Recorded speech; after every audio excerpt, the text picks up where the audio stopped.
আমরা দেখেন ওই যে বাসার যে ব্যবসায়ী তো সে যেতে চাচ্ছিল হাসনাবাদ, তাকে তারা পুলিশ মনে করে তার জামাত শিবির চক্র তাকে পিটিয়ে তাকে 1.5 কিলোমিটার তারা টেনে হেসড়ে নিয়ে গিয়েছিল এবং তার কাছ থেকে তার অস্ত্রটা ছিনে নিয়ে গেছিল, 3টা মোবাইল চিনে নিয়েছিল।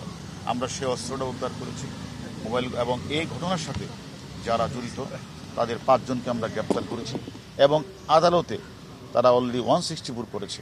আমরা মনে করি তারা 164 তারা স্বীকার করেছেন এবং টেনে হিস্ট্রে প্রথম লাশটা পাওয়া না গেল, আমরা এখন লাশের সন্ধানটি পেয়েছি, সেটা সৌরদ্দি হাসপাতালে পাওয়া গেছে।